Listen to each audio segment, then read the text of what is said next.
I think I'm ready. All right, in 3, and don't hit play. We're just doing the intro. We're just doing the intro, and then we're gonna go, and then we're gonna do a little spiel, and then we're gonna go into the watch. Wait. We're gonna do a little intro spiel. I'm gonna do a countdown to start the show, and then we're gonna go do a little thing, and then we're gonna do another countdown to go into the watch. Oh, hit the play on the network. Yep. Okay. Are you on the? Did your TV 14 already play? No, I have not. Yeah, I think it did. Yeah, because I'm at the logo right now. And Stinger, are you on the logo, or are you waiting for the TV 14 screen? Logo. It's fully in view. Okay, cool. That's where I am too. Okay, Okay. hang on. I just hold on. I just reloaded mine. Just a sec. Such a nostalgic moment. Such a nostalgic moment. WCW. All right. You want to hear something shitty? All Oregon, right. I looked it up. Oregon's the only state that WCW never came to. That's not true. I think. Really? Well, I could be wrong, but I don't think they ever came here in Jersey. All right. Really? I actually already have the broadcast running right now. Okay, we're good. All right. In 3. This is not for the thing. This is just for the cutoff for Chantel. Okay. All right, What do you mean? Okay. Also, she knows where to start the show. What the cutoff to start the show with. All right. In 3, 2, 1. Ladies and gentlemen, we have a very special show today. We're going to be doing our very first watch-along alternate commentary of our Nitro reviews. We got Broken Stinger. We got the Retro Shred. We got Brandon Stransky of AlternaTV here. Guys, how you doing tonight? Fantastic. Showtime. I'm doing all right. I'm doing okay. I got the bat. Let's do this. All right. We'll be watching the 5/1/2000 edition of Monday Nitro. Match listing, we have Crowbar versus Norman Smiley. We got The Wall and Horace. We got Jeff Jarrett versus Steiner versus Hugh Morris. We got DDP versus Tank Abbott. We got Tank Abbott versus David Arquette. We got Hulk Hogan and Mike Awesome for the show tonight, as well as a bunch of other things. For some of you who don't know, this was the first Nitro that featured David Arquette as World Heavyweight Champion, having won the title in a tag match the Thunder beforehand. So that's kind of where we're at now. You guys, anything you want to add? That's a pretty stacked card. I feel got a lot of star power. Got a lot of good names. People bitch about this era of Nitro, and I just don't get it. I'm looking forward to this. It's just different taste. I mean, it's the guys who honestly, this is just my theory. I think why a lot of people, or why some of the the hardcore WCW fans and like the people who were watching that, why they disliked Vince's work there was because, this is just my opinion, was because I think what it was is he wasn't writing for that kind of style. I think I think he may have been alienated by his style. I think that's where a lot of that rage comes from. North and South kind of thing. Yeah, that sort of thing, exactly. For sure. More importantly than just the matches, you're going to see there's more to it than that. There's a lot of emotion. There's excitement. There's not guys flopping around for 10 straight matches in the ring with nothing in the back. No. So what you're saying is there's a reason to be interested. There's a reason for everything on this show to happen. It's not just random dude number 1 going out and wrestling random dude number 2 for 20 minutes with 2 commercial breaks with nothing on the line. Yeah, hard pass on that stuff. Hard pass. I'm going to swipe right on that. Yeah, absolutely. And we've been doing this now for a few weeks. And this is our 3rd show. And Retro Shred is joining us this week. Great to have him. And as with the previous 2 episodes, you think, you can't start off like with as great a bang as the previous episode or the previous episode. But once again, as we're going to get into in the show, we start off, hooking the viewer in, giving them a reason to watch, not straight away to the ring with Stephanie McMahon or Triple H cutting a boring promo or whatever the case may be. Don't watch a lot of Raw these days.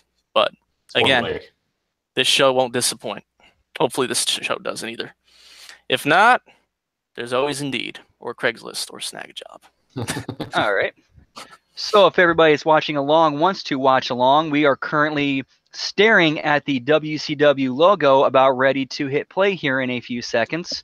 So if that's where you guys want to get to yourselves and watch along with us, we're about ready to go. You guys ready? I am ready. All right, going to count it down in 3, 2, 1. World Championship Wrestling. Fun fact about that logo, for some people might not know about. Oh, wait, never mind. I'll get to that later. Oh, I was looking forward to it. Courtney Cox, I love you. Gotta be professional. Gotta be professional. I'm sorry. No, that's professional. Nothing wrong with it. Nothing wrong with declaring your love for Courtney Cox.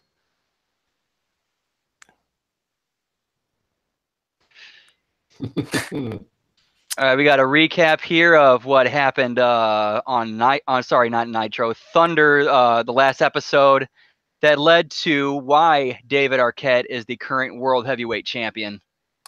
And can't hear anything, but just, I don't need audio. Look at this. A hot Kimberly, a bloodied Sting. There's a story going on here, and I'm invested. Uh-oh, Stinger's getting pummeled. And if you watch Nitro the previous Monday to this show, you would understand there is a reason why Sting and Vampiro are covered in blood while watching this. Yeah. Why was Eric Bischoff in the ring cutting a promo? Why is DDP Arquette fighting? Why is Russo running off with Elizabeth in his arms? Ooh, there she is, hot. Look at her. Oh, she broke a nail. Oh, she can referee my match. Spear. Sorry, gotta be now.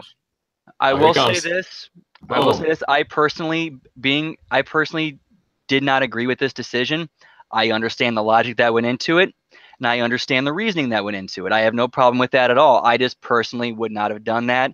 I personally don't agree with it, but I will give them all the credit in the world that they did everything that they could to fill in the plot holes and make it make sense. And the thing that I like too is it's not like I said, we're talking off the air. It's not like they had him going over Harley Race or some legend or something. Exactly. They buried him, really. Yeah, David Arquette was not treated as a legitimate competitor. He was a guy who got lucky. That was how they booked it. That was the only way that could have been booked. Again, I personally, in my opinion, did not agree with it, but you got to give them credit that they worked their asses off to make it make sense. Absolutely. And he was a big wrestling fan. Are you guys seeing the parking lot brawl? Yeah, we are watching the parking lot brawl. And we got Hogan, we got Mike Awesome and his awesome mullet. Again, how do we start? Anybody out there knows where I can buy one of those WCW security shirts? hit me up. Hit me up on Twitter, Retro Shred. It might be covered in blood. Well, a legitimate one. But hey, again, we start off the show with a bang. This is funny, too. They pull up. The two sides have a standoff. And Hogan just rams his car right in between them. And we started off with a Vampiro Sting brawl last week. And it escalates this week. And so we take it up a notch to start off the show again. And we are live in Birmingham, Alabama. Never been there. And it looks like we got Crowbar coming on out now for his match with Norman Smiley. But what did you guys, again, think of that opening segment? I thought it was a great open. I mean, hot start to the show, kept the heat going between Hogan and Awesome, especially after what happened last week on Nitro. Makes all the sense in the world. Keep the story going. Yeah, and Vince high energy too. Yes, and Vince had the bat. I wonder, tough guys with bat. I wonder where he got that idea. Okay, there's Screaming Norman. He's actually told the story before of how he actually used the bat on the when he managed that one show that he managed Vito on an indie show against Cousin Luke. Mm-hmm. Oh, I've never heard that before. I'll have to hear it. Okay. Now we're in the ring. We got Norman Smiley with a trash can full of kendo sticks, and we have his mystery part. Yep. We got His mystery partner continuing that story, of course, with because he's got a match with Terry. Him and his mystery partner have a match with Terry Funk at Slamboree for the hardcore title, so they're kind of continuing this story. Oh, Terry Funk in 2000 was going just as hard as he ever did. I saw one clip where he did a backwards moonsault off the top rope. I'm like, who okayed that? Right, and let's not forget this is probably nobody. Probably just did it. Right after Beyond the Mat, where they're going over all his horrible injuries, seeing the doctors. And speaking of which, it looks like somebody's going to need a doctor after this match. Oh, he's doing the big wiggle. Trash can. to the face. Don't know if you guys are in that exact spot. We have the mascot stuck in between the ropes. And it's not a single, we start off the show, not a single, one-on-one match with no psychology flipping around the ring. I mean, it looks like this is a handicap. It looks like a tornado handicap match.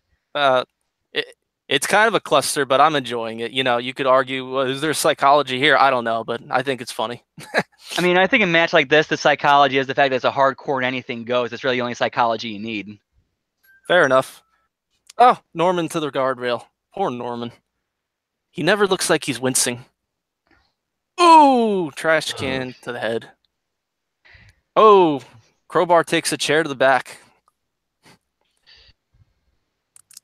Yikes. Come on, get out. Somebody give that mascot some lube. Something. Oh. I wonder. He's staying in kayfabe. He's keep that thing on his head no matter what. That spot right there with the mascot getting his head with the head stuck in the thing, or Norman's partner. I wonder, was that spot inspired by the Mantar story? I heard that before. That's funny. That's a good question. Only one way to find out, bro. That's it. And Norman takes a punch right to the head. He looks dazed. He looks like me. Oh, no, not a padded chair. Come on. It's like in the 80s they used to use those things. It's like, it's kind of half-assing it. No, not that. I'm sorry. That hit with the padded chair just looked bad, man. Well, I think it would still hurt. I mean, it would still hurt, but it's like you'd be like, ooh, it wouldn't be like a ow. Fair enough. Okay. Oh my God. Rough crowd. I always wonder what it would be like to be a ref in this match. Like, what do you do? Don't hit him too hard. Get in the ring. Huh? Is that Nick Patrick? I didn't get to see. Here's what I always enjoyed about these hardcore matches, like the creativity they were allowed to, and because they had no handcuffs, and they were able to do whatever they wanted. Right. Still stuck in the ring. Are you guys up to Crowbar doing a splash off the apron? Yep. Just splashed him. Crowbar with a big splash. Ouch. I'm seeing some dirty three-way action here. I might be ahead of you guys. Yeah, it's a dirty three-way. Yeah, one guy with his head caught in the ropes. Dirty three-way. Are they all in the ring? Yeah, they're kind of forming a locomotive. Not quite there yet. I'm kind of disturbed. I just saw Crowbar try to dive through the ropes, and Norman cut him off with a chair shot. I am up to the part where I don't know why Crowbar just hit Norman in the nuts with his kendo stick. And now he's kind of spanking the mascot stuck inside the ropes, which we all know is Ralphus. Yes. And now, spoiler alert. Smoochy boochy, Tony. Too bad we can't have audio. And here comes the three-way wiggle. Three-way wiggle. Oh, wait a minute. Oh, my. Now, her standards and practices was pretty heavy on him back in his time, but I didn't get away with that. I think I probably get away with a lot of things. This is ridiculous. Oh, nice crossbody. That's going to leave a mark. That was me last night. I got clobbered in hockey. Ooh. Anyway, back to the match. Did you guys hear that? Did you guys catch that pop when on the three-way wiggle? Notice that crowd reaction? Well, the one-way wiggle with just himself always got a pop. It was the reason that he was supposed to be a heel, if you didn't know, and then he was doing the wiggle and people liked it, so they made him face. So exactly. What is that guy going with the grain of the crowd and what they want? Oh my God! Such a revolutionary concept. So a three-way wiggle would be 3 times. Yes, revolutionary. The big mystery. Crowbar's going up. Norman cuts him off. Oof. Ooh. He hit R2 just the right time. Ooh, nice. Rosie O'Donnell. Oh yeah, I have that. Bash and Rosie before it was cool. I have that in my notes too. Some kind of Rosie O'Donnell reference. Who said that? Rosie O'Donnell in the corner. Senator of Venezuela, they'll never starve down there again. And Norman with the roll up for the win.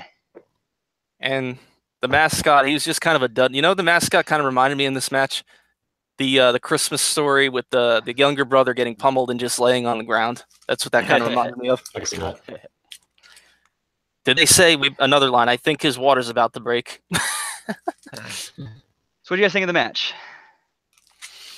I thought it was funny. I thought it was good. I thought it was funny. I thought mascot should have done some more. The mystery partner should have done some more besides just hang out in the corner. Fair enough. But I'll take it over anything today. I mean, the only reason why, other than that, the only reason why he would be out there is just reminded, oh yeah, we're still running this story. Other than that, they did nothing with him. Right. I'm pretty into Tony Schiavone's hair. Dude's looking smooth. Mark Madden's looking big. I got to give Madden props though. His lines kind of pop me in these shows. And again, normally you would say three's a crowd with announced teams. I kind of like this three-way announced team. Just me personally. I thought that was good flow. It's definitely candy to the ears when you after getting done watching Raw on a Monday night. That's for sure. Oh God. Oh God, I was right. Where's my aspirin? Honey, fetch my sedative. I'm kidding. Okay. That suit though, God, that suit that he's wearing. Who? Are you watching Arquette roll down the hallway yet? And see here, yes. Yep, we're down the hallway with Arquette and Canyon and DDP. And again, this is the booking that covers him being the champion. It's him going, I got lucky. I shouldn't have this. I don't want it anymore. You think Kimberly Page has ever had a slice of pizza in her life? Smoochy boochie. Probably not. Not with me. That's all that matters. Ugh. Oh boy. Here come Flair and Luger. Team package. That was an interesting team, those two. Quick cuts here too, I'm noticing. Yeah. Look at Flair with his locks. Courtney Cox is back. Can't complain. Arquette with his shades. You're not a movie star. I wonder where they're filming that. And I think the last day was on Twitter that somebody didn't bring up David Arquette. How long do you think it's been? Somebody on there didn't mention it. I think it's probably been a long time. And Kurt Russell. Now this is actually good character for David Arquette. He would take that he would totally take that back to Hollywood and show it off, but in the locker room with the real wrestlers, he'd be like, no way, I don't deserve this. Yeah. Mm-hmm. Now we cut to, are you guys up to Chuck Palumbo or Sean Stasiak? John Stasiak, excuse me. I always get those three guys mixed up. Palumbo, Stasiak, O'Hare. Yep, and continuing the story with him and Hennig about him trying to break the free throw shoot record.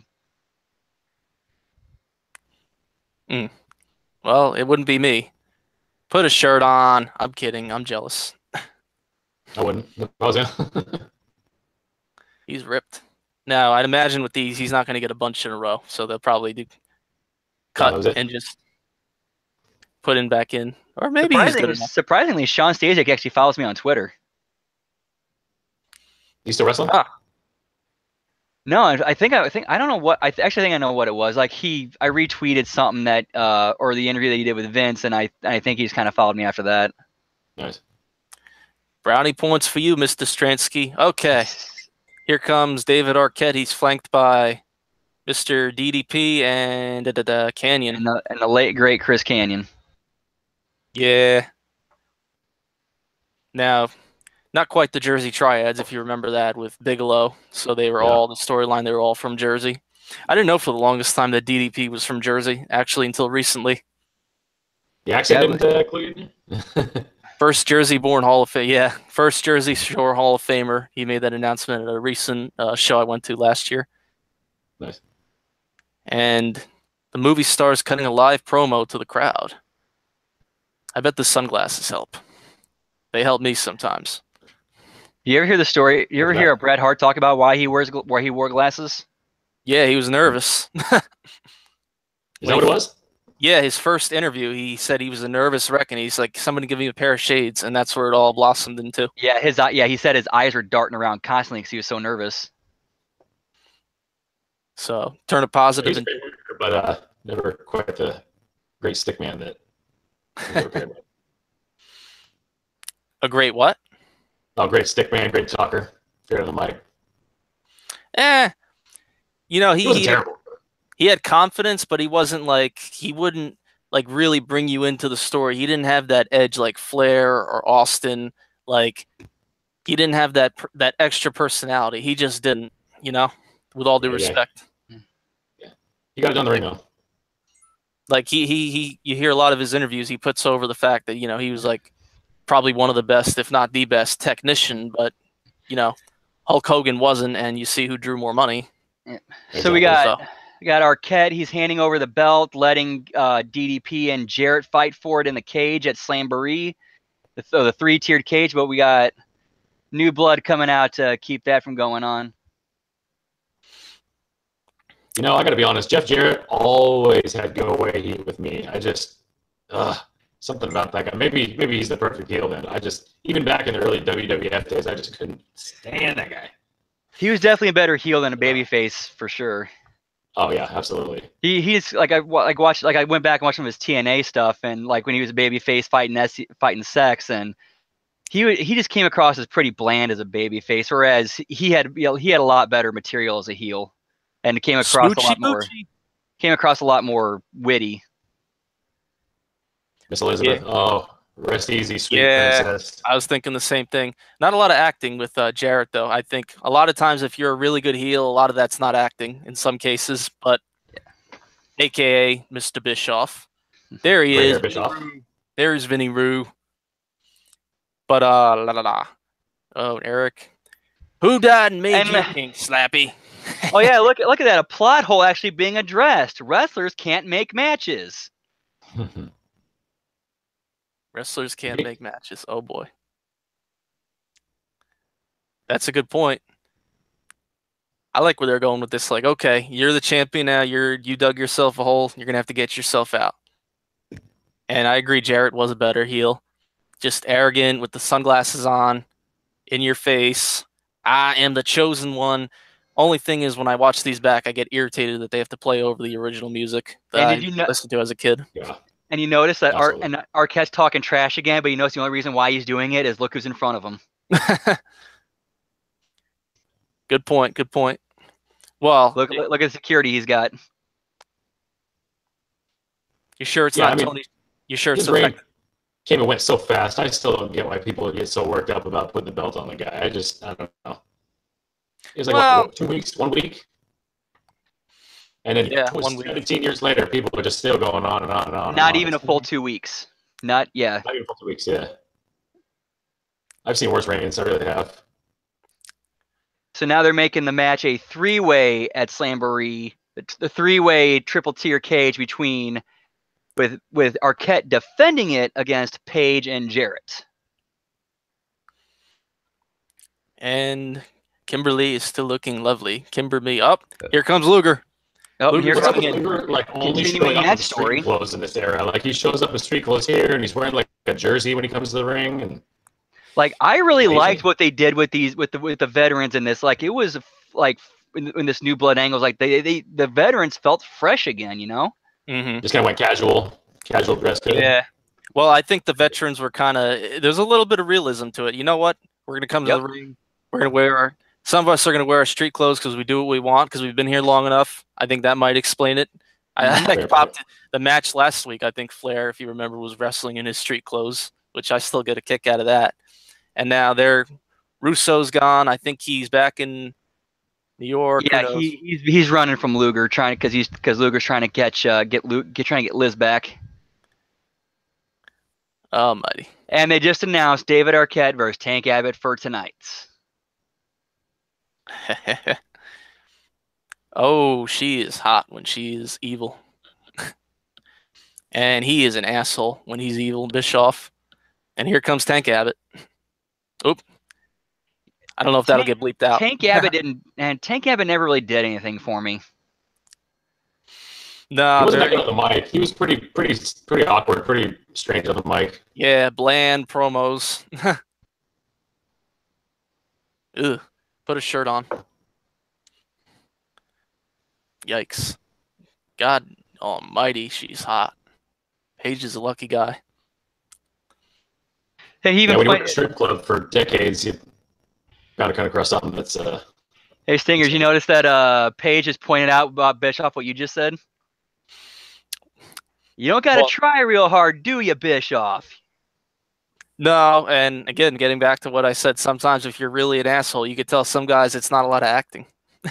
Or in some cases, if they're a good guy, sometimes it's not a lot of acting.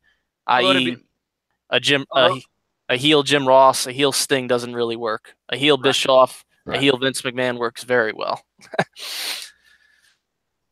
And then we have a brawl. Everybody's fighting each other. We have Tank fighting Paige. We have Arquette and Bischoff fighting. We got Jarrett and Canyon fighting. And security. Arquette's getting pummeled. This is just a friendly gathering. Oh, party's over. I wish Vince could have stayed in here for this. Well, he's got the bat, so. He's got his own story going on. I know. Oof. Getting pummeled. Got wants Goldberg. And they're calling for Goldberg. To see, that's what over is. When people are calling for you to come into a segment that you're not even in. Goldberg. You think they do that for Sami Zayn? Absolutely. In Margaritaville. Or at Wade Keller's house. Or, excuse me, Meltzer Magoo. Or at Camp Mark.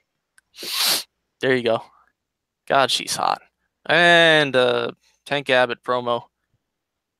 I think my Benadryl was mild.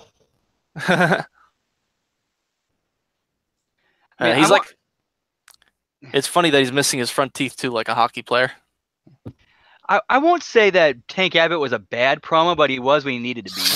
He cut the promos that he needed to cut. I'll say that much. He's kind of like a Brock Lesnar promo, just straight to the point. I'm not really, no BS. Don't mess with me. You're going to get knocked out. Plain and simple. And there's certainly an appeal to that. Absolutely. By design, yeah. Luger's pissed. Heat it up. Oh, he threw a phone. Throw the kitchen sink. Nope, he's not in there. We're back with Sean Stasiak and his quest to break the free throw record. Still draining him. Woo! Who's that hot blonde? That's what I want to know. Absolutely perfect, he says. She's doing a good job handling his balls. Yeah, I know, that fell flat. Wah, wah, wah. Good shot.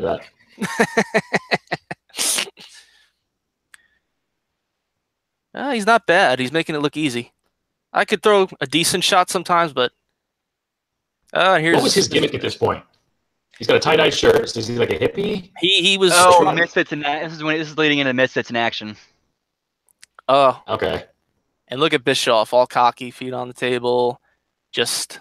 I'm not even hearing the audio. He's got a Sami Zayn hat, but it's made out of leather. That's uptown. He's not taking you in his taxi, I assure you. Mr. Hugh Morris is no Sami Zayn. So what we got going on now is in the three-way match. Bischoff's talking about the three-way match between Jarrett, Steiner, and Hugh Morris, and saying that if any of the Misfits in action get involved, they're all fired. Yep. What a great guy. Here comes the Wall. We got the Wall versus Horace up next. Wall's a big dude. He actually slimmed out when he got to TNA too. He lost a lot of weight when he went to TNA. Oh, is this the original music I'm hearing right here, or is this a network overdub? I don't know. I don't know. The only ones I remember for sure are Sting, Jarrett, and Hogan's. I don't think they changed for whatever reason, but they changed Sting. I hated them dubbing over a lot of those themes. I can tell if it's original. If you hear the reverb slapping back off the walls in the arena, it sounds pretty authentic, I think. Right, but Sting, DDP, and Jarrett were the three that bugged me the most. Yeah. Yeah, so I think they changed. Who did they change? They changed Jericho, Page, Raven, Saturn. Huh? What's weird is that they've changed some old WWF ones too, like Rick Rude's, his old classic synth theme from the 80s. They switched up. I'm like, really? Yeah, I don't know if they didn't own that, if they just licensed it for a while, or. Strangely, they left a couple of knockoff themes in here, like Rick Steiner's and Terry Funk's. Right. Man, and the Wall to the top rope. Ooh. Yikes. Splash. Come down, DDT. They're really laying it in here. Yeah, he's about to. I'm there now. My girlfriend, my friend over here, he's off on the side. Like, what are they talking about? Oh, wait a minute. Wait, hold on. You said your girlfriend, and then you said your friend. DVD. Where are we at here? What's the score? Oh, never mind. Forget it. And here comes Stacy Keebler, Miss Hancock, continuing that story of hers coming out during different.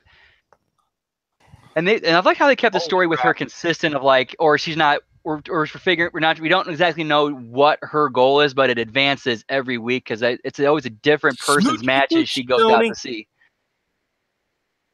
So it's still progressing the story. Her character here was a throwback to Alexandra York or the York Foundation in early WCW. You guys remember that? Yep. Who ended up being Marlena Goldust, yeah. If it turned into her giving her guys a laptop to hit them over the head with, I'd call it more Alexandra York. Right. Yeah, that outfit looks a little chilly compared to the original. I mean, I don't think it's really fair to compare every woman in a skirt suit and hair in a bun to Alexandra York. That's Here comes Billy Kidman. Billy Kidman over the top rope.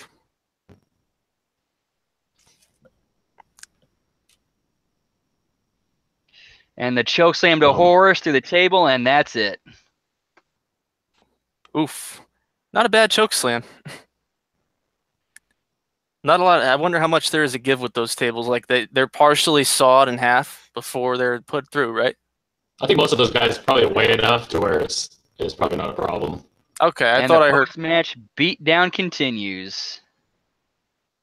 Kidman off the top rope. Now, guys, are we sitting here? We're going to do the whole show? Here we go. Yep, we're going all the way. Oh, boy. Here comes Hogan. My favorite WCW theme of all time, right here. That is my jam. Can't complain to this. He's not coming out as Hulk, though. He's coming out as Terry Bollea. Right. You know, when he came to WCW, like, we need something that sounds like your old theme, but not the same. Nailed it. Just. Yeah, I thought that was a really good substitution for his real American theme. Right. Oh, here comes Mike Awesome. And continue the thing with Mike Awesome. Yeah, with the mullet. Yes.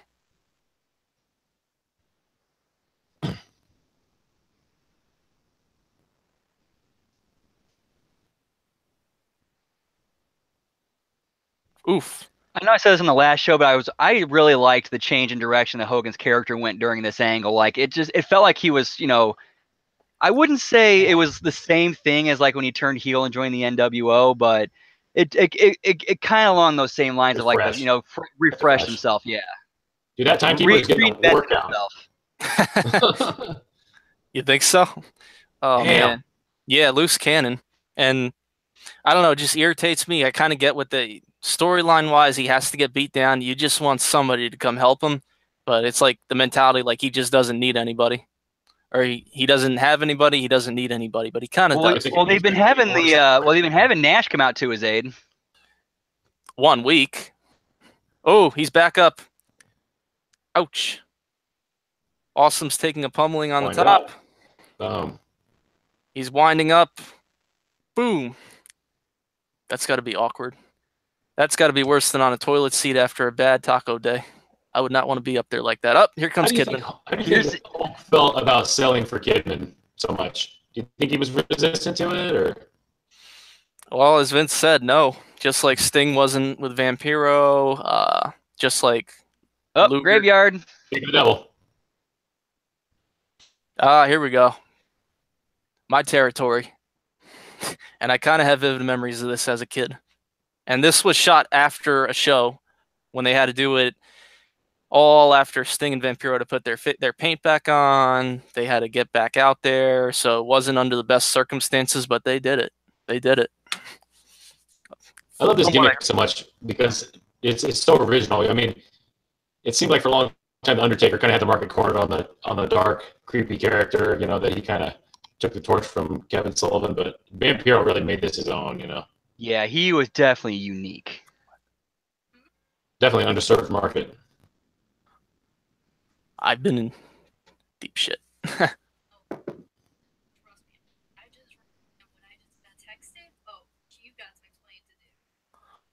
Apparently, Lucy, you got some splaining to do. Anyway, back to the match. Or not match. All right, and we go to a commercial break with an eerie image of Vampiro. That was interesting. Here comes Vinny Roo, and he's got Liz. Now, are we at R&B security yet, or is this regular WCW security? It's probably, it has to be Russo Bischoff security. Look at it's regular WCW security. It's on their shirts. Yeah, but I think it's Russo Bischoff security, but they got the shirts on. I could be wrong. I think I noticed that too, because it's later in the show. You might notice a bunch of them come out with WCW shirts, but they say Russo's on and he's cutting a promo. And Vince is putting a lot of passion into this. That's one of the things I asked him. I was like, was it kind of hard for you to jump in front of the camera? And it looks like it wasn't. No, just F it, just like this. Just F it, just do it. Bring it, baby. He probably a little nervous, but he probably said, you know what? Screw it. I'm confident in my own abilities. And, you know, I totally hate to be that guy, but it must be cold in there because Liz is... Yeah.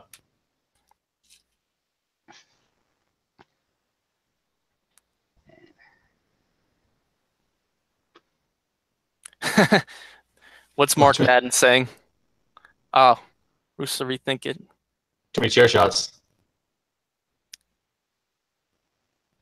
And I like it that they're ringside too. They took him away from the ring now, but Mr. Russo.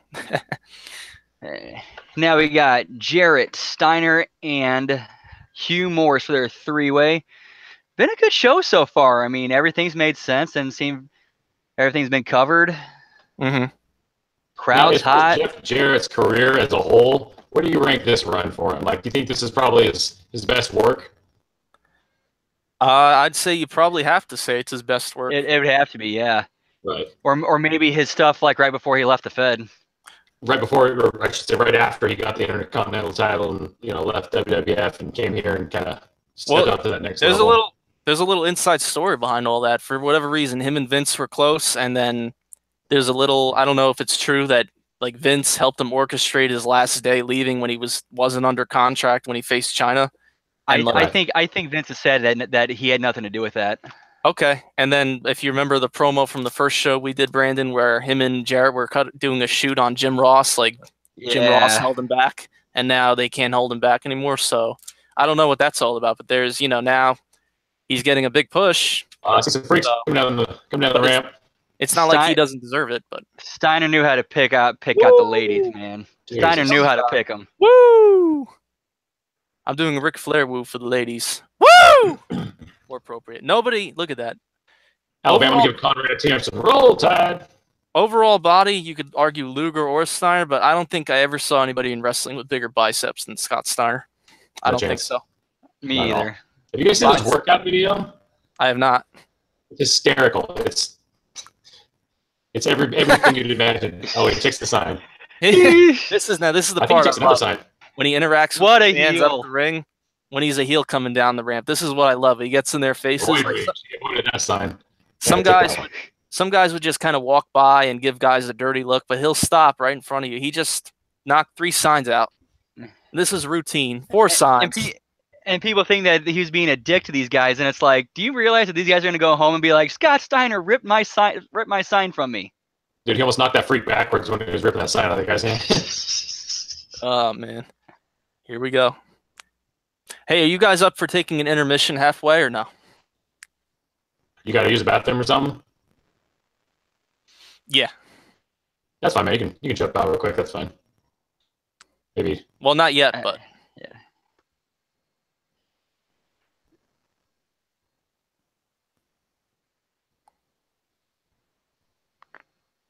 All right. Man, his promos were always just so freaking savage. Glasses on, rest the big biceps on the ropes, flanked by 2 ladies. I don't remember if it was Tony Schiavone or not, but they were asking him about some of the best ribs they'd ever seen, and I think he said, well, anytime he had Scott Steiner live mics, kind of a rib on everybody.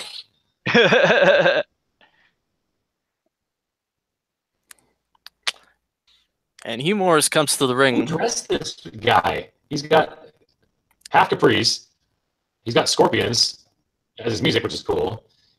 He's got a tie-dye shirt. Is he trying to look like Dusty? I don't know. He kind of reminds me of Dude Love.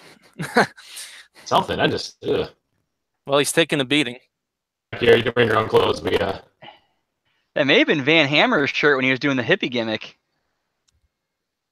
Yeah.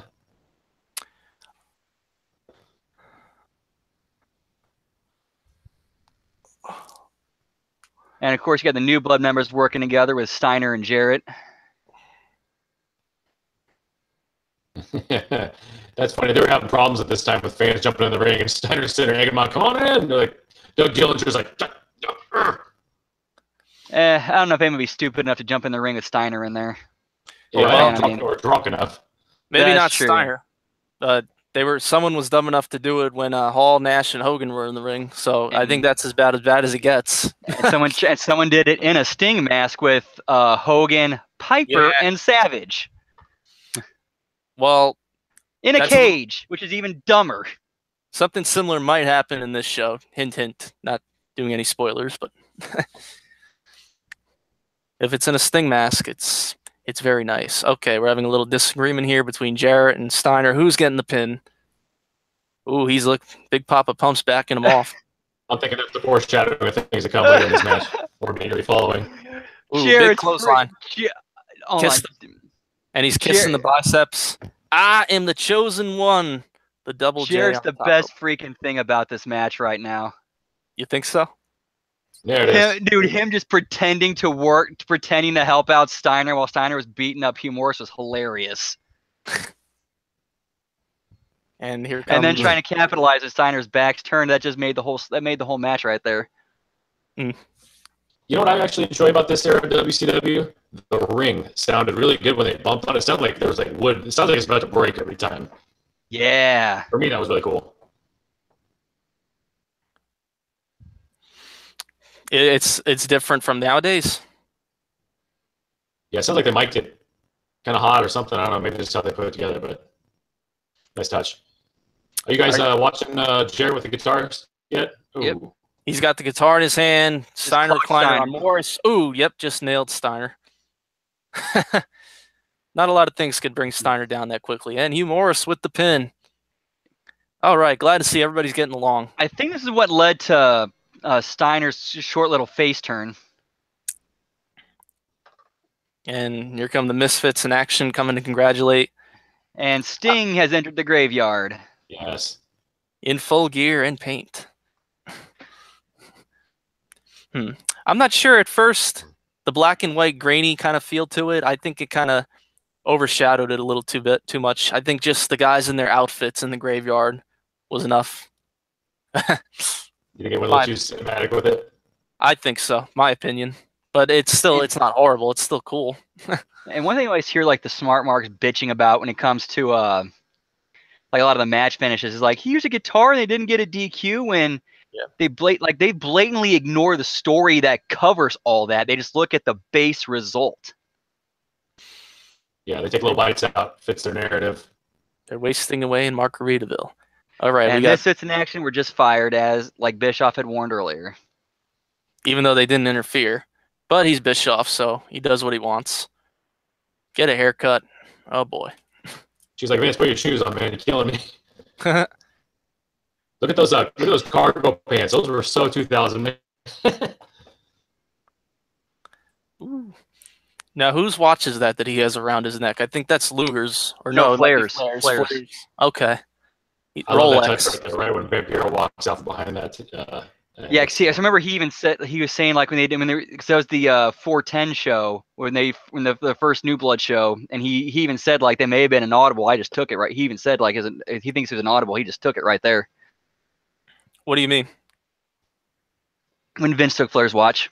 Now we have Vampiro stalking Sting in the graveyard.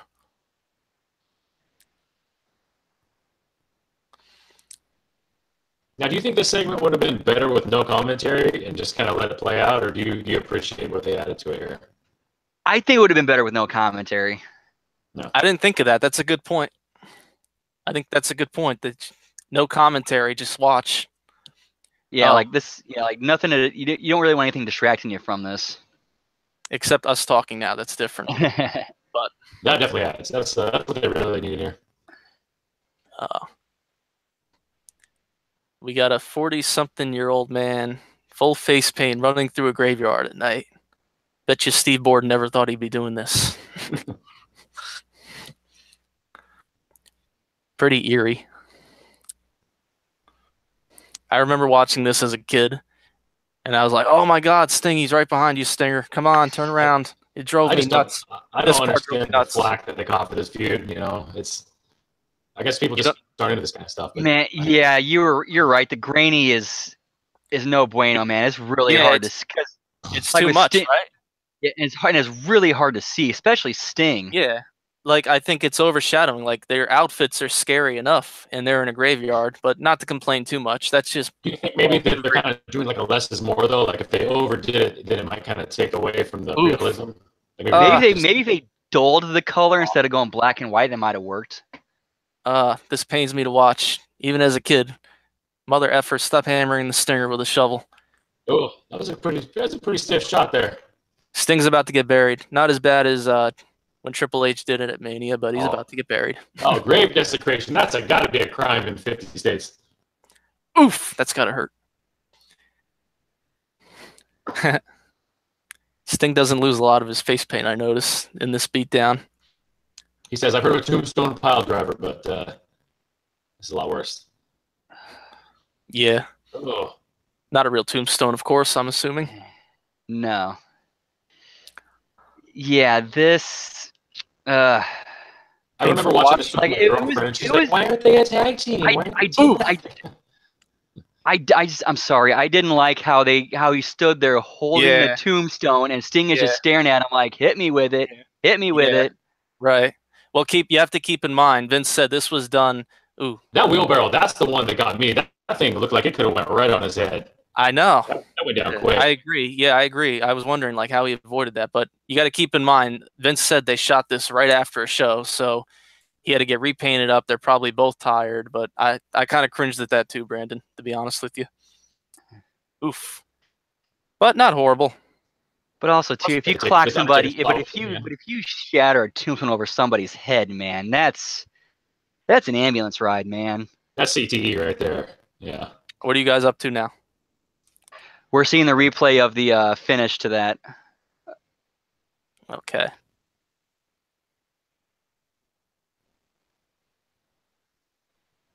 Oof. What? I think Tony Schiavone could call it a break. I can tell him I continue to break. Okay. That's another thing I love so much about Tony Schiavone. Even if he just couldn't stand the storyline, it was just you didn't want to do it. You could never tell. He always gave it 100%. He's loud. He's into it. He's fantastic. Yeah, I never had the feeling that Tony ever, phoned in a show. Never. Gave it his all. Bischoff said he was a hardworking guy. Yeah, he's worth every penny they paid him. That's for sure. You don't have to say to kiss his ass, but. Oh, there you go. That's the Nirvana ripoff, isn't it? I called it. I referred to this theme as a knockoff of a Nirvana knockoff. Yeah, I heard Dave Grohl was actually pretty pissed when he heard this. I did hear that too. Yeah. What's the Nirvana knockoff? Page's theme. Yeah, it Smells Like Teen Spirit. Which is funny. So you're gonna rip off a song that was popular like 10 years ahead of time. I know, right? What are you doing, man? All right. All right, guys. I think he had that theme in '96. But still 5 years after the fact. Yeah. Okay, guys. Stinger's got to go up to the rafters really quick for a quick break. I will be back. It will be showtime. All right, cool. We'll keep it going. We'll hold it down. Yeah. Thank you. You're not gonna. If Kimberly appears, you're gonna go smoochy boochy for me. Yes? No?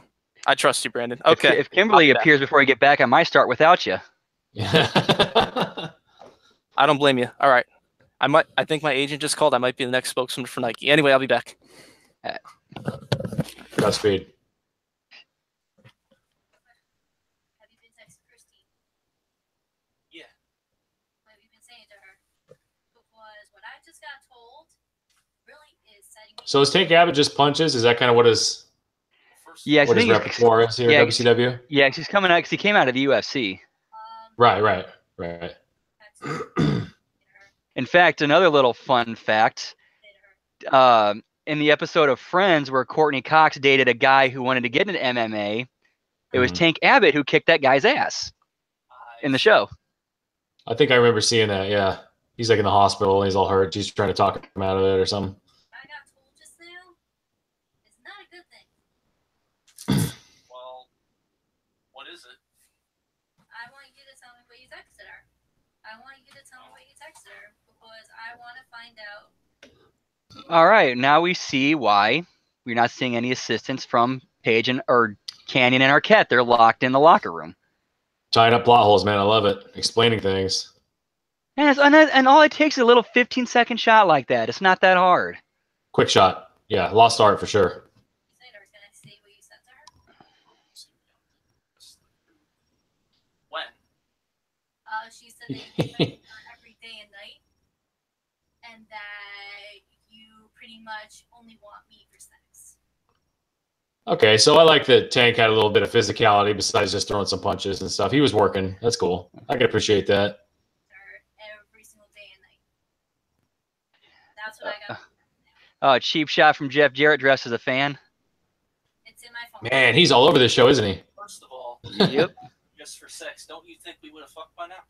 Well, you heard why Vince said like he kept Jarrett around as the top as the top guys. He's like the guy he could rely on. And I think Yeah, that's true. Yeah, if you're dependable, it doesn't matter how good you are on the mic sometimes, or not that he was terrible, but yeah, dependability takes you a long way. You can overlook a few little things, for somebody who's reliable and you can count on. Definitely. this is what Being a good politician probably helps too. Of course, in WCW, I don't know if Jarrett was in any position to be playing politics. He's a player, he only wants you for sex. Because apparently, I think Bischoff hated him or didn't care for him too much. Right. As long as you got one guy at the top. Dude, that floor is nasty. His fans just like throwing all the garbage and stuff on the floor. I don't never pay attention to this stuff. If I wanted you for sex, don't you think I would have fucked you by now? I've wanted space from you. Back to my show. It's a little long. We're doing the whole episode. I'm sorry. So if you want to hang around, but I don't know. I'm sorry. Welcome back, Stinger. I'm back. DDP doing the stretcher job. Yeah. I've been accused of something. Uh-oh. What'd you do? Allegedly. I'm just gonna say it on this show. This was my girlfriend. I was very honest with her. My life's kind of a wreck right now. I told her I don't want a girlfriend right now, or it just wasn't working out between us. And another friend I've been texting goes behind my back and tells her he just wants you for sex. He's a player. If that were the case, don't you think we would have done it by now? That whole theory's out the window. I'll put her in a Scorpion Deathlock later. Don't worry. And also, anyway, back to the show. If that was the case, why would you initiate a breakup? If that was the case, why would I initiate a breakup? Thank you, Brandon. Exactly. So that's okay. Sounds like Brandon's trying to run interference. Yeah, trying to heel on you. Brandon with the save. Okay, don't worry. I'm gonna cut a promo on her later. You should do. What? Put that makeup on me. That sick makeup on me. Oh, Got Billy Kidman out. Kind of burns. So, I don't care. For next show, remind me. Okay. She wants to put the face paint on, guys. You think she should be initiated? I'm a team. Yeah. That'd be You know, cool. I've done many times. I've never done it in somebody else's face. I should probably do a good job. I'm evil. When I get mad, When you get mad, you're evil. When I get mad, I'm just mad. no. I got a bat. No, I'm Just saying. No, I'm kidding. when I'm mad, I'm evil. And let's just say I'm glad that you were upfront with me because she's not gonna get it. She's Oh, don't worry. I'm cutting a promo on her later. It's going to be gloves off. Okay, back to the show. I don't need somebody to turn around. Are you guys Billy Man. Kidman cutting a promo in the ring? Sorry for the interruption, guys. Yeah, we're good. Now, just to Man. recap, what have we seen so far? Tank Abbott got beat by David Arquette because DDP came out, and We have not seen that yet. No, that's not happened yet. Tank That Abbott, was from another episode. Tank Abbott sent Paige to the hospital. Ouch. And I thought Kidman was really good in this role of just that disrespectful, I don't give a shit, F you, punk. There's a lot of realism to it. Yeah, he was good on the mic. I definitely got him part of where he was.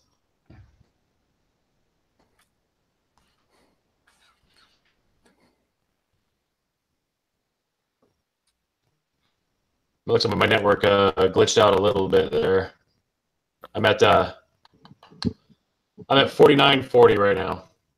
Is that where you guys are? I'm at 50-20. 50-20. All right, I'll catch up here.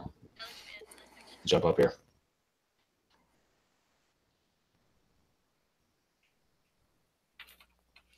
I know one better that I can do. All right, there we go.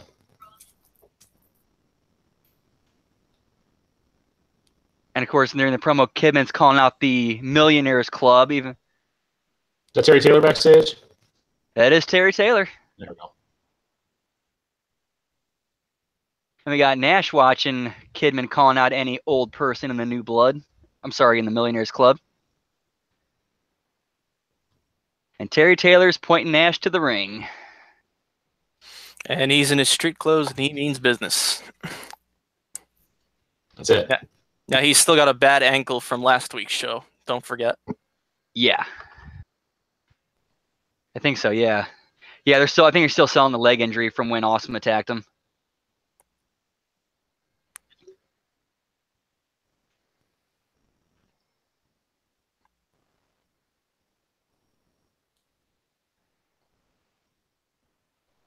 Now, see, Samoa Joe made a comment like that in TNA and got bitch slapped by Nash. I'm guessing Kidman got away with it here.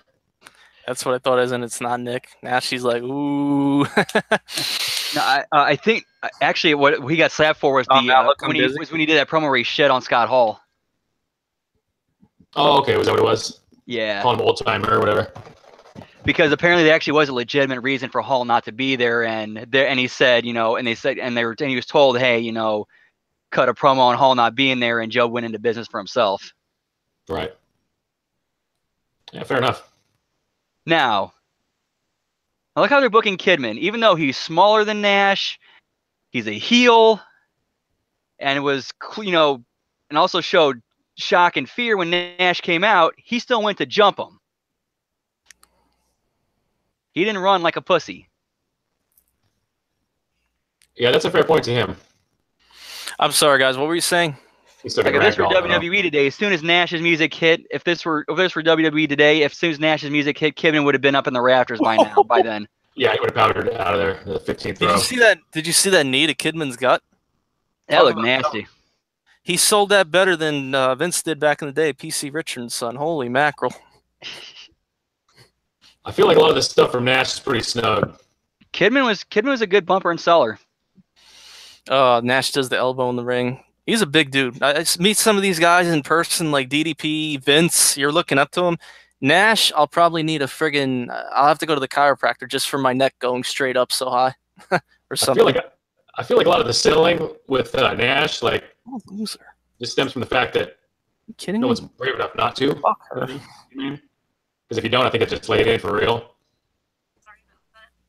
And we got Conan and Ray coming out for the save because of their filthy animal connection. Oof. Conan's a pretty fun follow on Twitter. He's actually super responsive and pretty nice guy to talk to on Twitter. He just randomly messaged me and told me about his show. I didn't listen to it before. It was actually a pretty cool show. Him and Disco, the Keeping It 100 podcast. Oof. Conan does seem like a chill guy. He hasn't messaged me yet, but he's taken. Man, is hitting him now. What a freaking bump by Ray on that. And that was all. Yeah, that was like this, like Ray's pride, I feel. That was all Ray bumping that. Now she brought that up. Ouch. And, oh. I can't wait till I take that boxing class.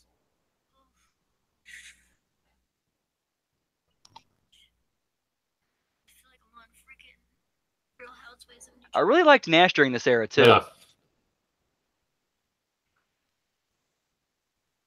Yeah, he was solid. You didn't have to give him much direction, I'm thinking. Yeah, and I think that they mentioned that for part of the story that Ray and Conan had asked for their releases, and all of a sudden they showed up to back up their old Filthy Animals buddy, Billy Kidman.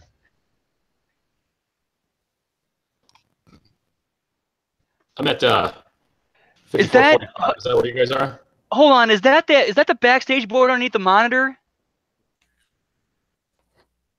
Like because there's a I noticed a dry erase board underneath the monitor back there. They have that in every wrestling show every show I've wrestled, they've always had one of those in the locker room that basically tells you match order, who's wrestling who's over, who's out first, who's the ref, how much time you got.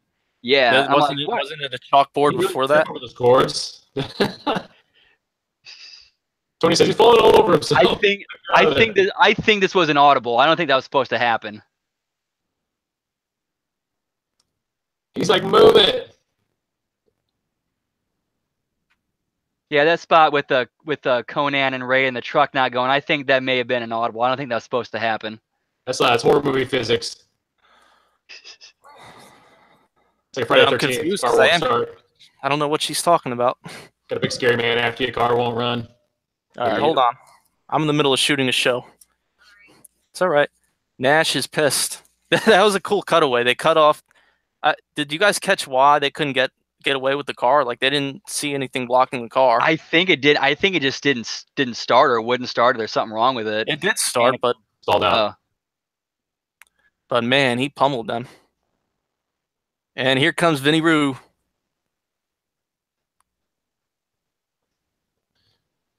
With Elizabeth.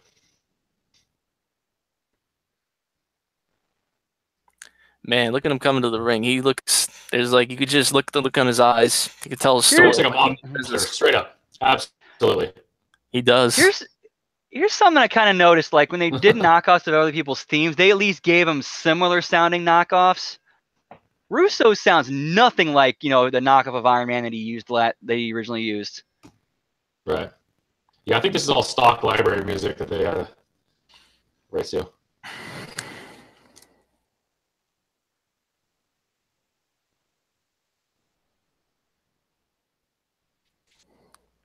See that sign that says Mr. Russo sleeps with goats? I have proof. Can you imagine something like that? I mean, if Kevin Dunn would yank that sign so quick. That's funny. Yeah, getting back to the music, I noticed that it pisses Vince's music too, because he came out to then Iron Man was the original theme. Wasn't that kind of what the Road Warriors came out to way back in the day too? I don't remember. I think one of the original themes was an Iron Man knockoff. Now I'm watching this and seeing like Vince is clear, like being confident, calling out. Yeah, exactly. That's why. He's calling out Luger. He's calling out Luger, but of course, it's a Kentucky accent when she talks.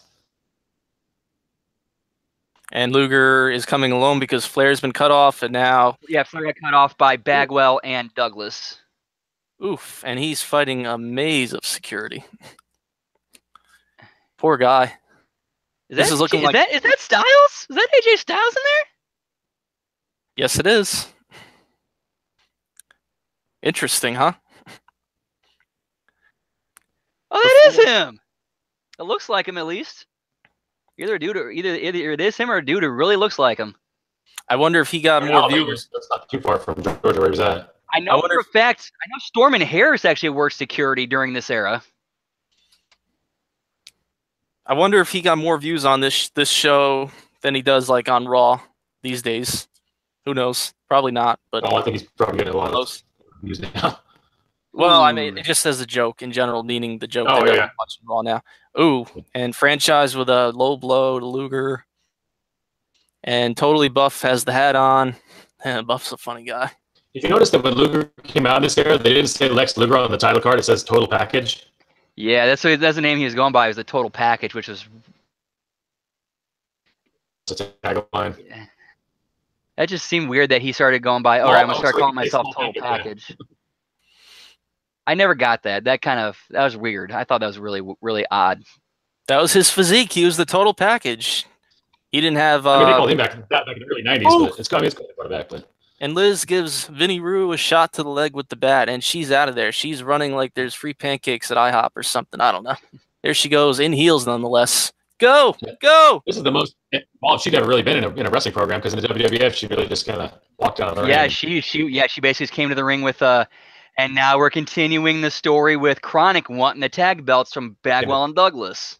And I love this part. Just knock them down like a bunch of pins. Boom! Boom! Down! Down. This is like Black Friday trying to get to the TVs. Trying to grab them. Adams and Clark were two big dudes.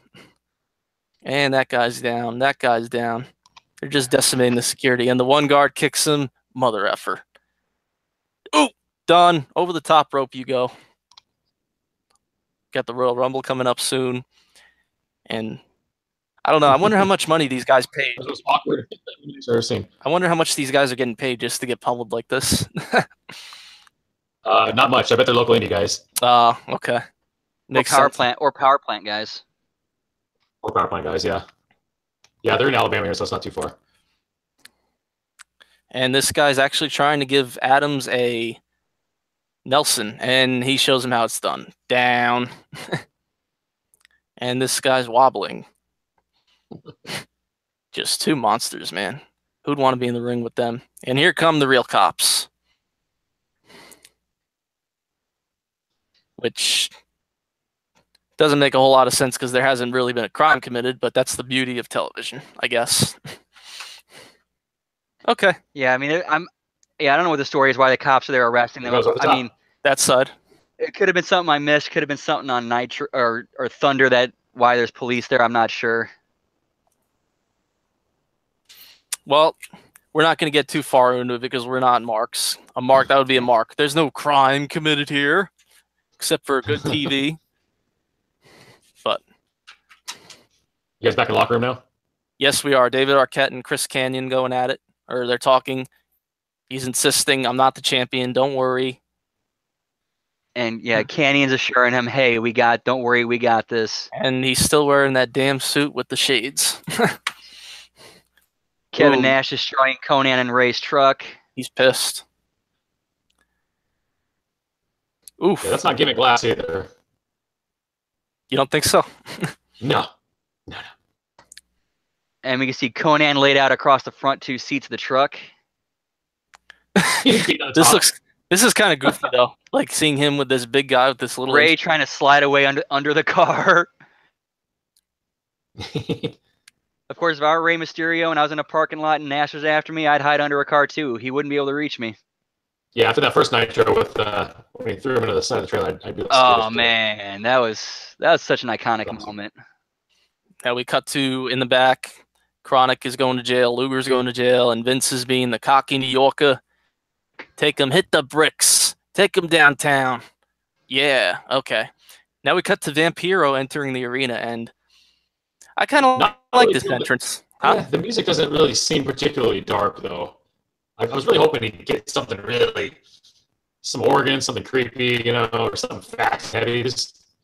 No, I agree with that, but I think his paint job is pretty good. He actually visually it's fantastic, yeah. He goes into another paint job after this when Insane Clown Posse comes back, and it just looks way too goofy. Like I think this is cool, but just an interesting fact: Sting wasn't a big fan of him doing the face paint. Man, there's the way he kind of walk. I really like the little nuances that Vampiro had, like the way he walks to the ring. You notice that? You know what that is? 100%. Michael Graves, the singer of the Misfits, does just like that on stage. Yeah. Now he's in the middle of the ring, and I like what they do with the lighting here. Personally, it's different because the Sting's gimmick is obviously the thunder and the lights go out in the arena, which I thought was cool. Now he's pacing around the ring, and he decided with Vampiro the face paint thing. I mean, it's not like Sting had like the copyright on face paint, Oh no, I'm just saying. I believe there's no bigger Sting mark than me. That's obvious, but I agree. I could see Vampiro's point of view. It was different. Like Sting would do a full mask like this, and Vampiro did more like a. But he wasn't happy. He was like, yeah. Like you can look it up on YouTube. There's a shoot with Vampiro, Sting, Human Torch match. Or his opinion, like Sting killed the whole feud. He wasn't, he wanted to work with a bigger star. I liked where he's going with his promo, where he said, "I'm the monster you should have been." I like that too. He's a very good. If the company had a chance to keep going, though, you got to make new stars. You can't. The only way to make new stars is, have them pair with big guys. You can't have two new guys. I think Vampiro could have been a main eventer coming out of this. Absolutely. And the lights go out, and I'm marking out for this entrance, of course. And they overshadow the Seek and Destroy, which I thought was awesome with this, but not like the do-over music is bad. And there's a crow. Yeah, that Metallica license, that music license doesn't come cheap. Right. Well, but it's what I remember growing up watching this live. And there's a crow. There's a crow, and here he comes down from the rafters, that brave SOB. Now, this was after the whole Owen Hart thing, so... Yeah, he's wearing a different harness, too. He normally come down in a full harness, like almost like a jacket, but he's only wearing like around the waist there, which is weird. Probably for a quick to get out of it quickly. Well, not too quickly, because he just mentioned. Well, we're not going to get into that, but anyway. No, I mean like undoing the harness itself. I mean, a smaller harness would probably. I mean, I'm not an expert. I'm not saying I'm an expert or anything, but I would assume that if you had a smaller harness, it'd be easier to get out of. Right. Whereas the actual string or cable would still be as strong. Right. He doesn't have a big coat to take off either. He just kind of got right in there. Yeah. Well, he's done it in his jacket, but he's doing it here, just the gear, and he is laying waste to Vampiro. The whole rafter entrance, it kind of fit his, creepy crow character, Almost like Batman in a way when you think about it. He did Joker Sting, and it's almost like a dark vigilante come from the rafters, beat the crap out of the bad guys like Batman kind of Sting. You ever picked up on that analogy? I thought it just went right along with the crow thing. I'm a big fan of that movie. Not so much the sequels or the horrible TV show that followed, but... I never caught the TV show, but... No, don't. And the lights go out again. Dude, there's definitely room in wrestling today for a good vigilante gimmick. If now's not the time, I don't know when would be. Yeah, absolutely. Now he comes back, and I wish he would have put the beating to Vampiro even more. He knocked you into a tombstone or a grave, for crying out loud. Anyway, we cut to the back, and here comes Arquette. The belt look bent to you when Arquette's wearing it. Does the top of it look like it's kind of bent back in a little? It does. It does. What if we screwed the belt up? All right, and we're back with Stasiak, who's still trying to break the free throw world record. Put a shirt on. Just kidding. I'm jealous. Well, I'm jealous of that hot blonde he's got handling his balls. All right. Let's see what happens here. Yeah, not bad. Perfect shot. Okay. Trying to capture some of the magic of those old Mr. Perfect promos, but not quite the same. Yeah. Now Vince is in the back. Ooh, he's getting in Liz's face. I wonder, was that the slap he was talking about? That it was the hardest hit he ever got? That was pretty snug. I don't know. It was. Again, crack, Only one way to find out, bro. It's still so weird hearing her speaking a southern accent too when she actually gets a little mic time. It's just not used to that. Oh, right. She did have a southern accent, kind of. I didn't pick up on that right away. Now here comes from Kentucky, but in WWF, Vince didn't like that, so I'm sure he had her squash it down. Right. Here comes Mr. Abbott. God almighty. Put a shirt on. This time I mean it. I'm jealous. I'm not jealous of that beard. Did you guys hear in a hockey fight the other day, Joe Thornton got a piece of his beard ripped out? You can look it up on YouTube. Oh, man. That can't be pretty. That was kind of funny. But the other guy, he's kind of a little annoying agitator. But yeah, he got a piece of his beard. And it's, I don't know, he shave a little. That's what you get. It's like somebody at hockey, he complained the other day, he got hit in the face. I said, well, it's open hockey. We're not pros. Wear a cage, not a visor, not nothing like an idiot. Wear a cage. Hockey's a work, though, right? Huh? Hockey's a work, though, right? Sometimes it seems like that when we're playing. I'll tell you. Anyway, not real hockey. Here comes Arquette. Ooh. Ref's throwing Canyon out, so now Arquette's all by himself. Billy Silverman saying, hit the bricks. Oof. And well, this looks interesting. Tank's laughing. Yeah, Tank's fire. He's not fired up, but he's about to beat the crap out of him. Smoochy Boochy. Well, no, that's from Miss Hancock, but good God Almighty, look at those legs.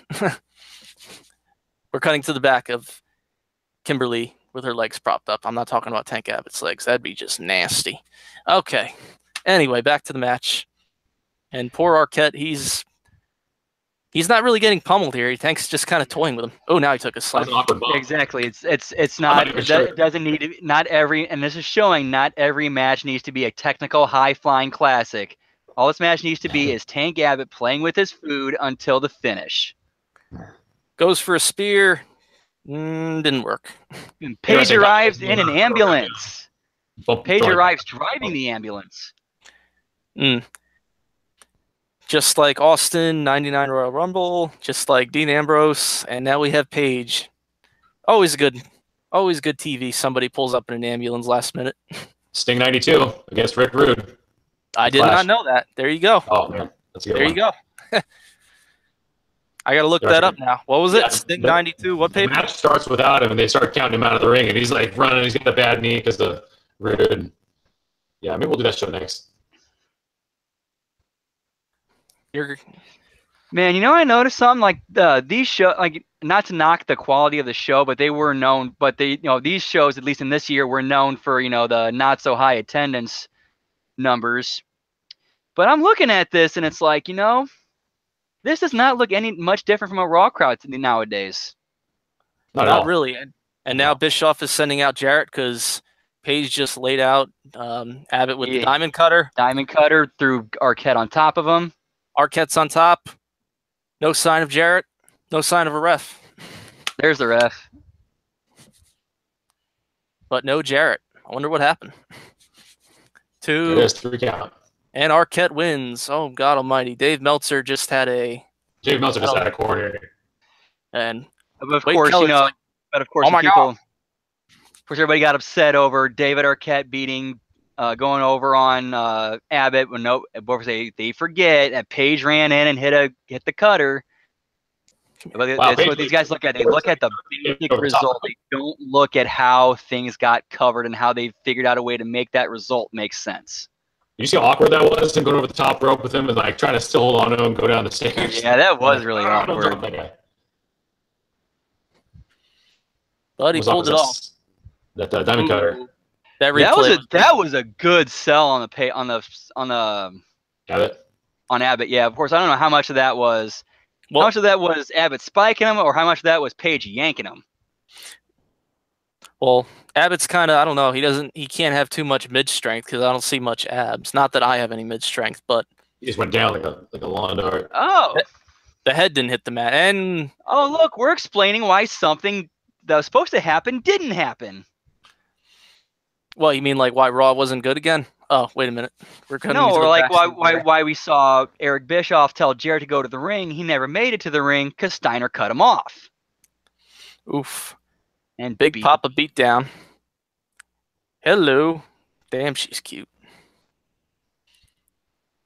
And she's got more balls for him. And here comes Hennig to screw that up. He's about to shoot the record. Oof. Was this during the West Texas Rednecks gimmick, or just? No, this was afterward. I think it was actually Russo who put the screws to the West Texas Rednecks gimmick. So he's just still wearing the jeans and the boots.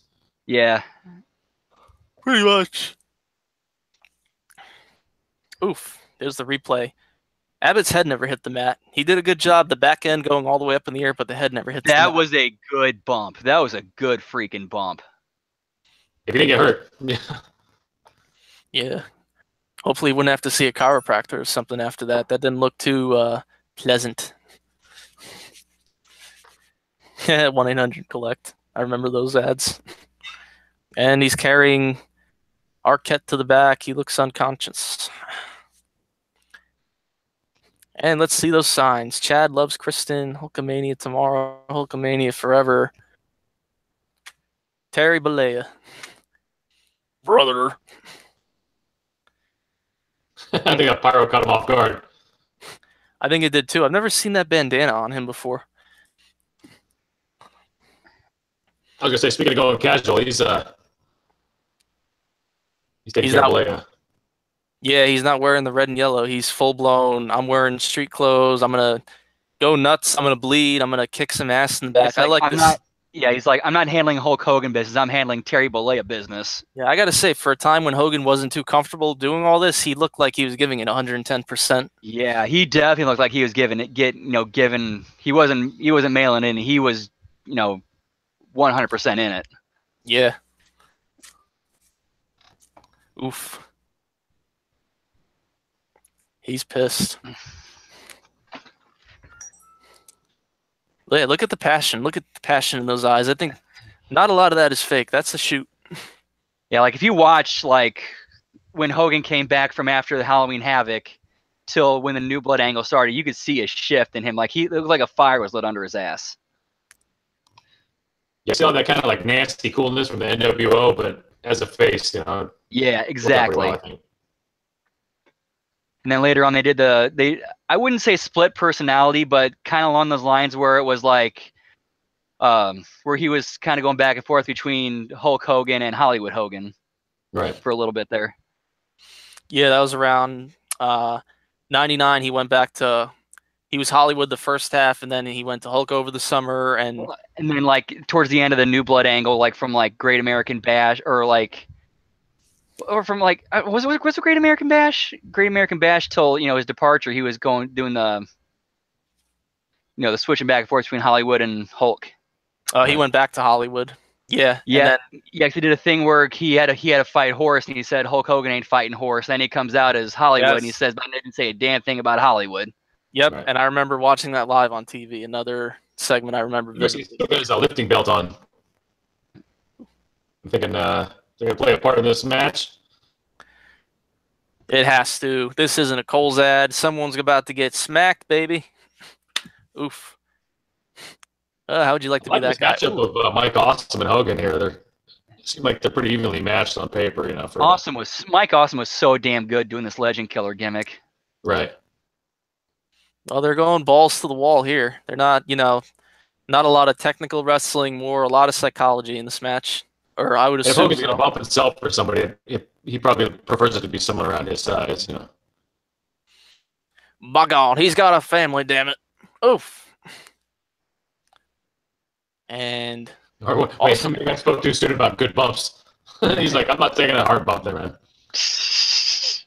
I am up too. They're brawling on the outside, just outside the ring. Are we synchronized? Although to be fair, if I'm pushing 50 and I'm about to, there's a concrete spot, I'd be like, eh. Oh, no. Yeah, I wouldn't either. And now Awesome is jumping off the top ropes. You guys synchronized with me or no? I'm at 1748. I'm at 1752. So we're real close. Okay, close enough. Live TV, folks. Nothing's for sure. Okay. Going back to the outside. Oof. That was kind of a little ginger shot. Yeah, the first one was a little ginger. These are not so bad. Yeah, he's laying those in. Oof. Yeah, a lot of chair work during this New Blood angle with him. A lot of chair work. A lot of the show. I'm noticing. The question is, will he bleed? What was that, Retro? A lot of what? A lot of railing spots. People get thrown to the rails. Oh, here comes the strap. Yeah, I noticed that. Up. Here it comes, baby. Slappy. Oof. Laying the leather. Oof. What did he do to deserve that? Oh, man. Ooh. Oof. Awesome's taking a pounding. And again, as just being the ref in this match, like, what do you tell them? Don't do... it's no DQ. Don't do it too hard. Don't do it too bad. I'm assuming it's no DQ. All the matches were no DQ except for interference, or they would say it was up to the referee's discretion because they wanted to give the fans, winners and losers. So they had did the story of the referees kind of giving guys more leeway. But the one consistent I noticed with them was whenever somebody that's not involved in the match got involved, that's when they would call the DQ. That was like the one. That was the one consistent I noticed with the leniency in the rules. I'm okay. There's no veto in this one. Yeah, there's been no sign of the Mamalukes in this one. Disco.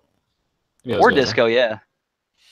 That's cool. You don't have to have everybody in every show. You kind of just they should be back. Pay attention to certain storylines. Oof. And man, he is taking a whipping here.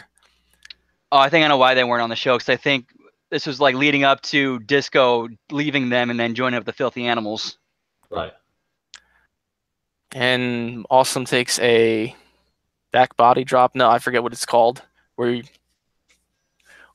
is that, Mr. Stransky? That movement. What was that? What? I turned away for a split second and missed it. What did the move look like? Picked him up by his ass, kind of did like side slam. Okay, I thought it was backdrop, but I wasn't sure. Back body drops right here. Yeah. Okay. That's the back body drops and the guy's running at you and you launch him over your head. Oh. Well, anyway, they're in the crowd now. And are you guys picking anything up good on commentary since I'm muted? Like, Madden's got to be saying something funny. Shivani's loud. Shivani's good. Shivani's loud. It's really hard to hear the commentary. I've been kind of trying. I've actually been trying to drown the commentary out. It's well, Shivani. He's always, I noticed with Hogan, he's always like going like just the tad higher. He's really selling for Hogan, which is good. Yeah, he's got his cadence of speech is pretty fast right now. You can tell he's got a lot of respect for Hogan and Sting, as I would imagine anybody would. And now they're back in the ring. And man, for a big guy, that was a big fly by Awesome. No, Hogan kicks out. Hey, you see the guy in the front row with the Sting t-shirt, the 96, 97? I'm noticing that Hogan's really just skipping the whole Hulk up. He's skipping the whole Hulk up thing. Because this is Terry. He just kind of just snaps into it. Yeah, he's just tearing it up or something. Terry Bollea, not Hulk Hogan. That's it. Well, he's still Hulk, but he's really emphasizing the Terry Bollea. Which make like the Bollea blow up or something. Or? And I'm really disappointed that we didn't get to see more of Hogan in this character. I thought he could have done some really cool stuff like in this playing this character. Big boot. Awesome's down. Here comes Billy Kidman, and he's got a chair. Not today, boy. Oh, yeah, I know what happens next. I remember this. Okay. You could always tell when they're coming with a chair shot, like the distance, whether or not the guy's going to turn around in time. And I don't know, I was kind of 50-50 here, like Hogan wasn't going to turn around in time, or he was. Yeah, here Bischoff in the ring now distracting the ref. I always want to hear what they're saying to the ref when they're holding them down. Like, are they having a dialogue there? He's like, you can't see this. You don't want to see this. Don't turn around. I think that they have to sell a little bit for the crowd. And here comes Kidman off the top rope with a chair. Oof! And Hogan's busted open. Kind of dropped the chair. You could see him blading there, though. Oh, yeah. If you picked up on that. But, man. Hogan's a savage, man. He keeps his blade in his mouth. I know. Oh, does he really? He's always done it. Bret Hart does it. Bret Hart did it like that too. I think he said he kept it in his upper lip. I couldn't imagine, man. Like, why wouldn't you just keep it in your wristband? You swallow that thing, man. And Mike Awesome with the win after the distraction from Bischoff and the interference from Kidman. I don't know. I think this. I can't imagine Hogan keeps agreeing to this, but I guess he's not going to go down like without a fight. Well, he didn't go clean, so and also technically, the thing with Mike Awesome and Hulk Hogan, technically Awesome's family. Right. Oh yeah, that's true. And it is. He didn't get beat clean. It is a 3-on-1 or 2.5-on-1. But man, Hogan is just literally putting his blood in for this. And he's right back up. And he doesn't look happy. Yeah, he can't keep laying down. He's bleeding a lot these last few episodes, and he's mad. Oof. Oh. Oh. Can you let her out, please? Thank you. He means business. Oh, here comes and he hits the ref. In the crowd. And this is what I was talking about. And we got here comes security. What a moron. And he got a Sting mask. Oh. And then the new blood falls on Hogan just as the guy got out of the ring. Yeah, that could have totally ruined that spot. That fan almost completely blew that spot. You think he was ever allowed back at a show? No. Like, I wonder what the procedure is like if charges are probably pressed or something, even though he didn't touch anybody. I'm sure they probably put his name in a database, and it's like, if this guy is, we see this guy at a show, get rid of him. It probably depends how he acted, if he was sorry or not. Yeah. Oh, and Hogan's covered in the same blood that covered Sting last week. The red, yeah. Of course, he doesn't have face paint on top of all that like Sting, but still not very pleasant. Not very pleasant. Yep. And the new blood stands tall over Hogan as we go off the air. Interesting arm gesture from Eric Bischoff there. That was yeah, I caught that too. I understand going heel, but all right. So, what do you guys think? That was solid. It made sense. Everything was cohesive, and even I mean, there's a few spots that weren't super graceful in the ring, but I mean, yeah, it was. I mean, there were a couple swings and a miss, but it's 2 hours. You're not gonna bat 1,000 every time. Yeah, I mean, it made sense to me. I wasn't sitting there scratching my head and going, no, you left this plot hole. I didn't really have any of that, so it was nice. I thought it was a good, solid show. They covered everything. No plot holes that I noticed off the top of my head. Stories continued from last week. Ended on a cliffhanger. What more do you want? Action. I've sort of noticing that WCW in this era was kind of adopting a little bit of ECW. A lot of that flavor, because I think they wanted to grab some of that demographic. I could see that. We're the Monday Night Wars, but they laid it on good there. I could definitely see some of that influence in there for sure. Definitely. I can't complain. Again, watching back now, a little differently than as a kid, because I can remember it. This is 17 years ago. Of course, I'm going to mark out for the Sting spots, and everyone's like, oh, he's a Sting mark. Of course, he's going to like the show. But no, there's more to it than that. It's not just, a bunch of matches over and over with no psychology. Nothing in the back, no surprises. There's emotion. You could tell everyone's emotionally invested in the show. I'm excited when I watch it. It's a good show. Is it perfect like we said? No. But it doesn't feel like when you watch a show, it doesn't feel like you're watching a bad high school drama class script reading. Right. And it was cool. When you think about it too, if you flip the channel to USA around this time, you might have seen an 85-year-old woman giving birth to a hand. Well, people bash Vince Russo's writing. I just go, come on. For a Sami Zayn match any day. Oh, actually, I think I remember the actual show that was they had on Raw was it was actually the Rock defending his newly won WWF title against Shane in a cage. Oh, I remember that.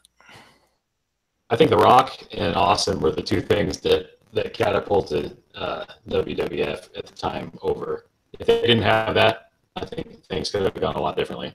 The Attitude Era, in my opinion, I think that was the definition of lightning in a bottle. You had all the pieces in place at the right time. And Definitely. you pushed the right people, which is a lost art now, apparently. You had, in WCW, you had the NWO, a bunch of guys that were, out of order. They were rebels, not taking crap. They were taking over, doing it their way. And the WWF counterpart to that, of course, was just one guy that hated Vince McMahon and gave him a few stunners. And it was pretty cool because if you notice at the time, Austin, he had plenty to say. Meanwhile, the guy with the white and black face paint wasn't saying a word. Yeah, it's definitely less is more. Yeah, and you can't forget that Austin had a great foil in Vince McMahon. Yeah, they needed. Something about that though is they stretched that authority thing out for decades now, and they're still doing. Yeah, it was like, hey, we struck oodles of gold with this. Let's run it into the ground till the well dries up. And past that, yeah. Yeah, it's not too bad. A few Triple H promos here and there. Well, whatever. Yeah, the thing I notice now is just Stephanie comes out and she'll just neuter every guy, every girl, everybody, people that are over, people that aren't over. She always gets the last. And if she's not getting the last word, she's doing the super cheesy. I can only think of 2 times in the last 5 years that Stephanie McMahon has gotten her comeuppance. Once when Vicky Guerrero pushed her in the pudding, and when Seth Rollins bumped her into the table. Oof, I remember that now. And that table spot was freaking atrocious. It was horrible. You think your biggest show of the year, you take a nice solid bump. It's like, okay, Stephanie, give us some. Let him put you through the table. Come on. Your brother's coming off the top of the cage through this thing. You can't take a little better. Yeah, at least let Rollins put you through it instead of just, I fell. That might be a little edgy for 2017. We know how people are these days. Everyone's so sensitive. I'm getting to the point now where it's like, you know what? Screw those guys. If you write the right story, you put the right heat on it, you make the crowd want it, you can do something like that and get away with it. Agreed. Given it, I guess the comeuppance then that teaches exactly. If someone has that coming, then there's nobody arguing them having it come to them. Absolutely. If you build a good heel, you can have a babyface do heelish things to a heel if they have it coming to them. So even Hogan back in the day, in the old WWF stuff I'm watching right now, yeah, he does heel stuff. But if you're the guy everybody keep paid to come see, then that's what they want. There's one company in St. Louis I worked for, or I wrestled for, where they did a storyline between these two guys fighting over a belt, and the one guy who was the champion, who was the heel, always got out of his matches by low blowing people each and every time. So the blow off was they had a no disqualification match, and the guy goes for the low blow again. However, or what was it? And then the guy sells it like he did get low blowed. However, while the heel champion celebrating, babyface pulls cup out of his pants and then hits the heel in the crotch with a hockey stick. 1, 2, 3. Crowd went nuts. That's happened to me. Not in a wrestling ring. It's happened to me. So Roddy Piper, when it was Piper against the Mountie, and the Mountie had that shock stick. He's shocking everyone, and then he goes to hit Piper, and Piper sells it and turns around and he nails the Mountie, and he pulls up his shirt. He's got a vest that says "shock proof" on it. Yep. Classic spot. Exactamundo. Classic spot. Are we still recording? We are. All right. So anyway. Yep. Anyway, ladies and gentlemen, that was the 5/1/2000 edition of Nitro. What grade would you guys give this show? I'd give it a solid B. I'll go A minus. A minus. Yeah, I mean, like I said, there's a few spots that weren't super graceful, but I could gloss over that because the storyline made sense and it was interesting. Yeah, if it's a good overall show, a few mistakes are excusable. Absolutely. What kind of grade am I going to give this show? Let's see. There was some good passion, good story, matches where I'm not going to go too much in matches. Unless I want to... Inner Keller, the matches were terrible. There were no psychology. John Cena should just shut up. Shut the hell up, please. Anyway. I don't know what that match with Jarrett and Steiner, and that was too long. That didn't go long enough. The match with Jarrett and Steiner was too long. It wasn't long enough. I mean, it had to go 5 minutes for at least 1 star, so I'm going to give it 0 stars. And I'm a 40-something-year-old man, and I'm giving people migraines all around the country. I'm going to go A minus. A minus. All right. Any final thoughts? That was good. Just jumping into this cold and not really being super familiar with what came before it. It was a good show. You could jump into this and just hit the road and just keep watching the series. And yep. You know who the bad guys are. You know who the good guys are. You know who hates who. You know why they hate each other. Or you know why there's something going on, and you know that it's continuing. Right. Yeah, it was a good show. I enjoyed it. Yep. Agreed. And again, just bringing back everybody watching Raw, I highly recommend you turn that crap off, go on the network, watch the good stuff. This is the stuff, again, about 1.5 years ago, I was kind of in a funk, and I started watching this again, and it got me back into wrestling a little bit because I saw, wrestling doesn't have to be boring. It could be good, like this was. And I really like these shows for a lot of reasons, not just because I'm a Sting mark. I think they speak for themselves, so go check them out. And guys, thanks again for waiting for me, and thanks for joining us, Retro Shred. Yeah, I had fun. We'll do this again, I hope. We have to do this again. This is way too much fun to not do again. Yeah, absolutely. All right, that about wraps it up. Thanks for watching with us, and we'll see you next time.